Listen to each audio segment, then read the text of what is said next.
rindo, ouvindo muitas experiências muito importantes, né, e debatendo. Então, eu passo imediatamente a palavra para a professora Micheli Jabala Mamed Vogel, da UF também, que vai também trazer um pouco, né, a questão das métricas, e, em seguida, passaremos para a última palestrante, que é a professora Andréa Slemian. Obrigada, Micheli. Oi, gente, bom dia. Eu quero, primeiramente, agradecer a acolhida aqui nesse espaço. Vim aqui por sugestão da Tayane, né? A gente tem tido uns encontros muito interessantes, muito frutíferos, né? E num comentário com ela sobre um trabalho de um TCC de um aluno meu, acabou surgindo essa sugestão de eu participar desta reunião aqui, que está sendo extremamente interessante. Muito obrigada também, Betânia, por organizar esse espaço. E, claro, eu estava preparada para falar uma coisa, mas diante das coisas que foram sendo trazidas aqui, muitas outras questões eu acho que são muito importantes da gente conversar. Então, assim, eu vou tentar passar rapidamente alguns resultados desse TCC, mas eu vou focar na última parte, que são as coisas que, na verdade, a gente não viu nesse estudo. Enfim, só contextualizando, eu tive um aluno que estava curioso pelos periódicos da UF, e especialmente pelos periódicos ligados a programas de pós-graduação, porque a UF também tem periódicos de extensão ou de graduação, né, na página ali. Então, ele fez um estudo agora no início do ano, em relação a esses trabalhos, e a gente descobriu algumas coisas que nem a gente sabia aqui em relação aos periódicos da UF. Né? Então, foi o Rael Santana, então, todo o louro desse trabalho é dele, tá? Então, primeiro ele fez uma análise das informações que estavam nos sites, através do portal de periódicos da UF, a gente encontrou os sites das revistas, às vezes lá no próprio site, e aí ele viu que a gente tem hoje listados ali na página, 28 periódicos ligados a programas de pós-graduação, né, todos em acesso aberto e um cobrando taxa de submissão. Tá? Então, vimos também que quase todos desses de pós-graduação adotam o sistema OJS, mas um não, né, já está vinculado diretamente ao sistema Cielo. Tudo isso de acordo com as informações do site, tá, gente? Em termos de periodicidade, a maioria é semestral, aí temos alguns outros quadrimestrais, e em termos de aceitação de idiomas, né, a gente tem, a maioria aceitando 3 idiomas, né, português, inglês e espanhol, e alguns outros com outras combinações, 3 sem informação. Em termos de políticas editoriais, daí eu vou explicar o que o Rael chamou de políticas editoriais aqui. Na verdade, foi todas as ações voltadas à preparação do periódico, à publicação, então tudo ele englobou nesse quesito e chamou a atenção para a gente que todas informam, né, que fazem uma triagem inicial, todas fazem avaliação duplo cega, e aí a gente deixa o questionamento, né, se é mais a pressão da avaliação da CAPES ou se é a adoção do modelo como um respaldo a esse modelo mesmo, né? A gente não teve como descobrir muito isso. 2 têm um sistema antiplágio, 12 adotam o Creative Commons como licença para acesso aos seus periódicos, 5 assinam a declaração DORA, 5 estão presentes na COP, né? Assinam, endossam, né, as diretrizes do Comitê de Ética da Pesquisa, uma tem um comitê próprio de ética, e 12 apresentam o Qualis da base. Só que isso, para a gente, foi curioso, porque esses 12 periódicos que apresentam Qualis, eles não se referem a qual período Qualis. E a gente tem esse Qualis oficial, o Qualis que vazou, né, o Qualis único, então a gente ainda não sabe, não tem essa clareza de qual Qualis eles estavam falando, tanto que eu trago aqui, né, esses 12, eles se distribuíram, 4 são A2, 1 A4, o A4 é o novo Qualis, né, não tinha o A4 antes, né, B1 tem 2 revistas, B2 2 também, B3 3 revistas, e as outras 16 não informam. E em termos de indexadores, elas informam que adotam vários, né, tem uma revista que adota 19 indexadores diferentes. E aí a gente começou a questionar se são indexadores mesmo ou se são repositórios, porque na listagem às vezes aparecia, eu estou no repositório da UF, e a gente sabe que uma coisa é ter uma indexação, um critério de inclusão, e outra coisa é ter uma divulgação no repositório. Ambas são importantes, né, mas trazem consequências distintas, né, aos periódicos. Em termos de equipe, né, a gente listou, e aí foi uma curiosidade do Rael também, desse aluno, entender como que as revistas se referem aos seus profissionais, a quem atua na revista. Então, aqui, pessoal, não significa que tem ou não tem. Na verdade, vocês vão ver que os termos são muito parecidos, mas que existe, mesmo dentro da UF, uma dispersão conceitual do que é a equipe científica, ou a equipe editorial, melhor dizendo, dos periódicos, tá? Então, isso nos chamou bastante atenção. Eu venho da ciência da informação, tá, gente? Sou bibliotecária de formação, então essas questões conceituais, terminológicas, me preocupam bastante, eu sempre tento entender o quanto está presente nos lugares, então você vê, a maioria, mas não todas, falam em conselho editorial, 7 revistas apontam editores assistentes, 6 editores associados ou só editores, e a gente começa a ter uma série de outras questões, estagiários, produção editorial, pareceristas, coordenador editorial, até essas palavras que aparecem apenas uma vez, né? Editores de seção, editora-chefe, editor-chefe, e aqui a gente não fez nenhum trabalho de correção de palavras, de adaptação, normalização de palavras, porque era o intuito ver essa dispersão mesmo no entendimento de como se dá o trabalho da equipe.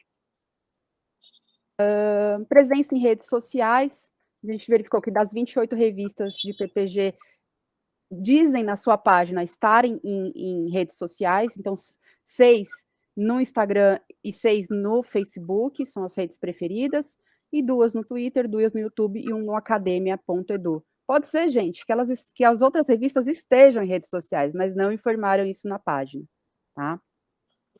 E a gente também fez um questionário para os editores, né, para a equipe editorial, para o e-mail, na verdade, que estava divulgado na página, e nós tivemos 11 respostas desses 28, né? A gente queria mais, mas é um TCC, a gente não tinha muito tempo, né, para tentar ir atrás de outras questões. Aí a gente descobriu, né, a criação da revista quando aconteceu, chamou atenção as respostas do tipo, a pessoa não respondeu a data de criação da revista, ou outra pessoa dizer não sei. Isso a gente nos preocupa um pouco, porque assim, qual é o carinho da pessoa, né? Qual é o compromisso da pessoa com esse trabalho, né? Aí houve algum período em que a revista deixou de publicar, 2 disseram que sim, né, quando houve uma desmobilização da comissão editorial num período, uma quando o PPG mudou, ele se redividiu, se transformou, 8 revistas disseram que nunca houve um problema de periodicidade e uma não respondeu. Em termos de equipe, está mais ou menos igual, 5 delas afirmam que são levadas apenas por docentes, e 2 dizem que são por docentes e discentes, né, bolsistas, pessoal da doutorado, mestrado, às vezes até de graduação. E a gente também perguntou se há bibliotecários na equipe, né? Apenas uma dessas 11 revistas mencionou o bibliotecário, né? Em termos de política editorial, vocês mesmos mostraram aí que vocês chamaram o René, a Samile, o Rogério, todas pessoas ligadas à ciência da informação, colegas meus, né? Me senti muito bem de ver os nomes dessas pessoas aqui, mas infelizmente na UF ainda não existe essa parceria constante, né? E a gente precisa fortalecer esse traço, eu acredito. Aqui a gente também perguntou se existia alguma formação específica. Aí eu vou chamar a atenção, né, para algumas respostas, né? Sim, somos para os pareceristas, sim, a editora, a assistente editorial é formada em biblioteconomia, sim, somos PhD na nossa área, e aqui a área era uma área de especialidade, não em editorial, Alguns membros da equipe têm expertise profissional, como a coordenadora de equipe de revisão, né? Um disse, venho fazendo cursos livres, mas a maioria aqui, ó, não, não, não, e uma pessoa não respondeu. Aqui, para a gente, demonstrou também uma lacuna de entendimento do que é a formação de uma equipe editorial, que tipo de curso a pessoa precisa fazer, a equipe precisa fazer, né? O que é formar um editor, né?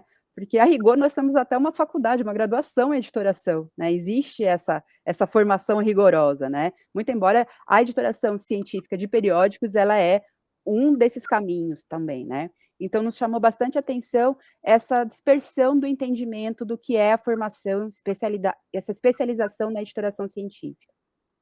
Em rotatividade da equipe, a gente teve respostas sim, um pouco e não, né? A maioria diz que há uma rotatividade, 5 periódicos afirmaram isso, mas essa rotatividade, alguns falaram a cada 4 anos, alguns a 2 anos, alguns anual, né? Então, também é típica de cada revista e vai atender, né, a política dessa revista.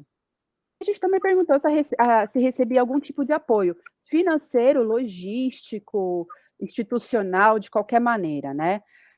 7 das revistas disseram que sim, 2%, 2 revistas, desculpa, disseram que às vezes e 2 disseram que não. E as revistas que disseram que sim, ou às vezes relataram que a maioria dos recursos e apoios vem do próprio programa de pós que está por detrás dessa revista. 2 mencionaram a STI, uma mencionou agências de fomento, uma a FEC, né, a Fundação Euclides da Cunha, uma mencionou o Fórum de Editores e uma mencionou a própria. Né? Então, fica aqui claro que também existe uma questão a ser aprofundada, né, o que é esse apoio do PPG, porque, na verdade, o PPG, vai receber um apoio ou institucional ou da agência de fomento, então, existe aí uma necessidade de entendimento desse apoio, mas, basicamente, é o PPG que toca, né, o programa de pós-graduação que toca a revista. Em termos de função do corpo, a gente fez 2 questões, né, que eu vou passar em termos de função do corpo editorial e do conselho editorial, e a gente percebeu que há uma confusão na compreensão dessas 2 funções, corpo editorial e conselho editorial, né? E a maioria fala do acompanhamento do processo editorial, de revisar artigos, e chama atenção que 2 revistas disseram que o corpo editorial não possui função. Qual o papel do conselho editorial no processo de publicação? Apenas de avaliador, revisam artigos, na avaliação dos artigos, quase nenhum e nenhum. Também tivemos 2 respostas nesse sentido. Endogenia, uma revista falou que trabalha com mais ou menos 30%, 3 revistas com 10%, 3 revistas com 5% e 4 revistas não se preocupam, ainda não definem o quesito da endogenia, que é uma dos quesitos avaliados na CAPES, né? E a participação, a gente perguntou se havia participação ativa do PPG. 5 revistas disseram que sim, 4 revistas disseram que pouca, na verdade, dizendo que, assim, uma pessoa do PPG só que toca sozinha a revista, e 2 revistas disseram que o PPG tem a revista, mas não ajuda. Desafios, e aí eu já estou chegando mais perto do fim, né? A gente perguntou quais são os desafios.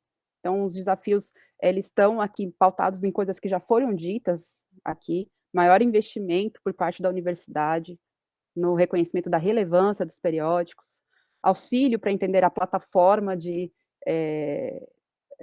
OJS, a efetivação do pagamento do DOI, a questão dos recursos humanos, aí sempre voltou, destaquei 2 frases aqui, né, um secretário para ajudar na administração do sistema, um profissional qualificado para as revisões linguísticas e para as traduções, falta de recursos financeiros para a profissionalização, formação adequada aos professores que atuam como editores, exigência das bases internacionais, então as pessoas têm muitas dúvidas em relação a como se adequar a esses indexadores internacionais, ampliar e fortalecer o processo de internacionalização, e também nos chamou a atenção essa afirmação de que é um trabalho voluntário pela ciência, que não é nem um pouco reconhecido pelos órgãos de fomento. É uma dura realidade, né, e não dá para dizer que essa pessoa está delirando, ela tem aí um sentimento, né, que eu acho que talvez perpasse por muitas por muitos de nós quando nos envolvemos com revistas, mas que foi importante a gente mensurar isso de alguma maneira nesse estudo. Agora, o que chamou a atenção, né, que a gente não viu nesses questionários e que, assim, a gente esperava que isso fosse trazido à pauta quando essas pessoas puderam falar, né, abrir, um pouco os desafios, né. Não se mencionou, por exemplo, a questão da integridade da pesquisa, o que pode ser um bom sinal, significa, talvez, que as nossas revistas não estejam passando por problemas de retratação, de plágio, coisas desse tipo. Não, embora houvesse menção à dificuldade de contratação de pareceristas, contratação, né, de acionar pareceristas, ninguém mencionou a questão da formação dos pareceristas, e a gente se perguntou isso, porque isso tem uma implicação na própria questão da ciência aberta, que também não foi mencionada por nenhum dos editores, ou das equipes, né, que responderam. Por quê?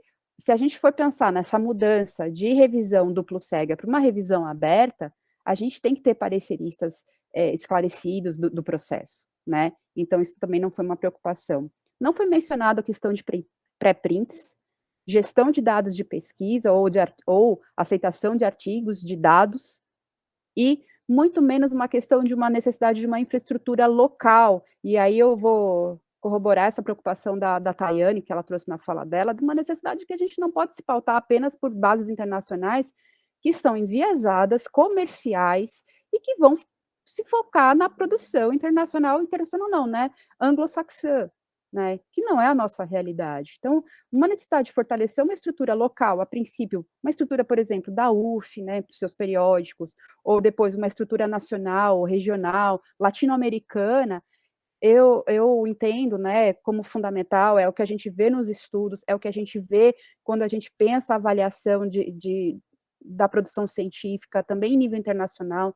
Existe um pesquisador muito interessante, que é o Ismael Rafols, né, que ele traz essa necessidade também da gente pensar essas diferenças, e que não dá para pensar uma avaliação única, né? É importante entender os conhecimentos locais e regionais e pensar as variáveis para a avaliação desses conhecimentos locais e regionais. E, claro, debater sempre, né, o que a CAPES traz para a gente, né? Não significa, a gente sabe que nossos colegas estão lá na CAPES, mas a gente também sabe que existem forças políticas que não devem ser desconsideradas, né? Então, nesse sentido, no nível aqui, no nível de um trabalho de TCC, tá, gente? Eu peço até desculpas, né? Teve trabalhos de altíssimo nível aqui, mas foi um trabalho que nos chamou muita atenção, e por isso que a gente quis trazer ele à tona, né? Eu acho que existem muitas conversas que ainda precisam ser reforçadas entre nós da UF, né? Para que a gente tenha aí uma produção editorial cada vez mais qualificada e com cada vez mais visibilidade. Obrigada, pessoal. Muito obrigada.